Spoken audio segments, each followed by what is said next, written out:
Today we're grilling inside. You can do this. Don't burn your house down.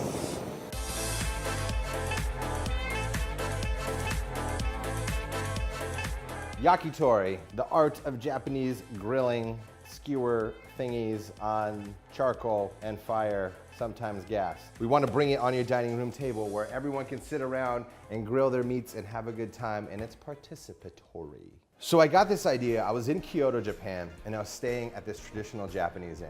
And for breakfast, they sit you down at this table, and in this table there's a trough. And in that trough, there's this sand, and there's pieces of Japanese charcoal in this sand. So you sit down for breakfast, and they come out and they put these grill tops on it, and they make your breakfast over these grill tops, basically, which is just vegetables and meats. And I looked at it and I was like, why can I not do this at home? Like, why is this not a thing? I don't want to cut a hole in my dining room table and make a trough. I asked, it was not okay. So this is the next best solution for it. How are we gonna do this? Planters. We're gonna rig a Yakitori station that can live on your dining room table, but we're gonna also show you how you can turn it into Korean barbecue. Stick around for a 2, 4,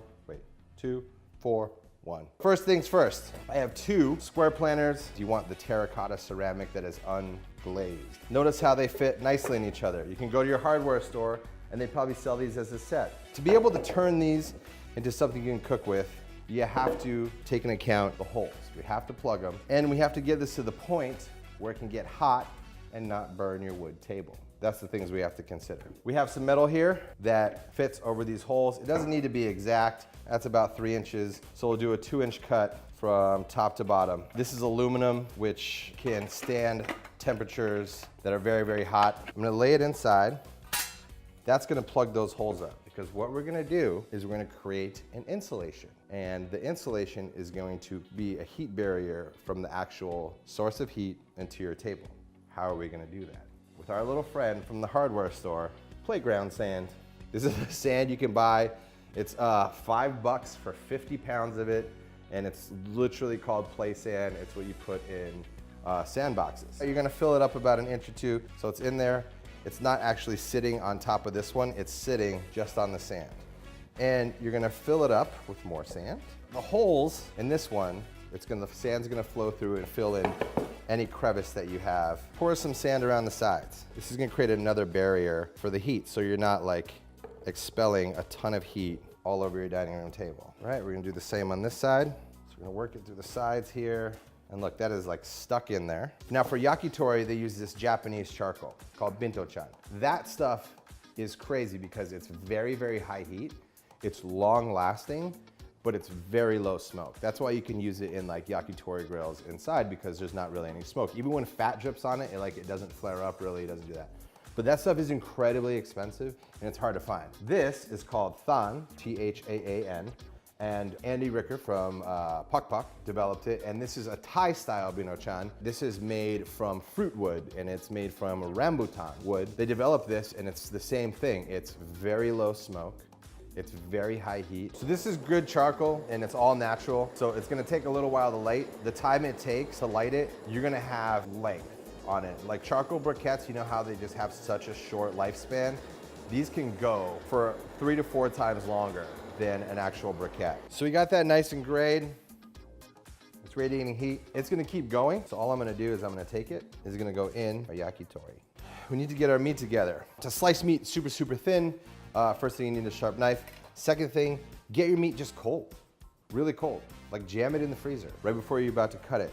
Because if the meat is warm, it's gonna be very loose and move this way. This is just a New York strip because I love New York strip.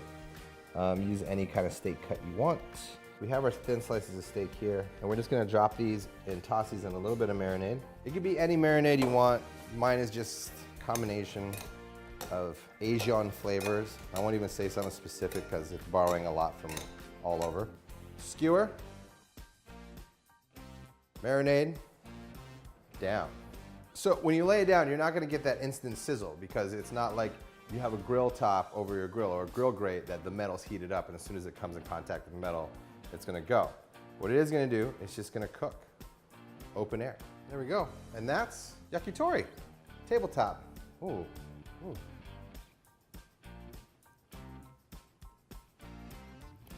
I mean, it's great. That smell I was talking about earlier, you can distinctly taste it in the meat, like that fruit would. Oh, it's great. Remember I told you we have a double dip? This is now going from yakitori to Korean barbecue.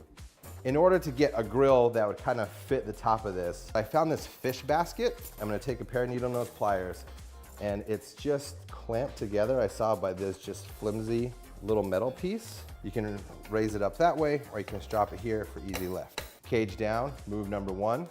Move number two, hot stones from the oven. You're gonna lay them on top. These stones have been in the oven at about 500 degrees, and you're gonna lay these right on top of your cage. That charcoal is still going, and it's gonna keep the residual heat on those stones. What do we have here? Is this pork fat? Is this pork fat? Are we gonna grease these stones with pork fat? I think we are.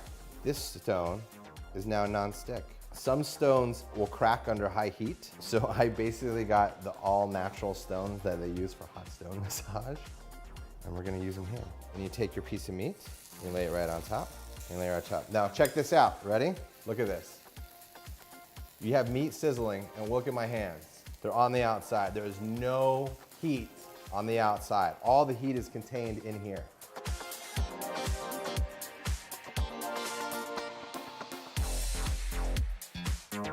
Sizzling meat, no heat. And that is done right here. Tabletop Korean barbecue. That's almost too hot to eat.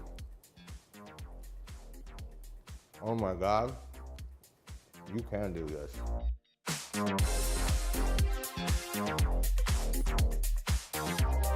For more you can do this, click below. We're basically kind of mimicking an everything bagel sandwich, which is salmon, everything bagel, cream cheese, and chives. We're using everything bagels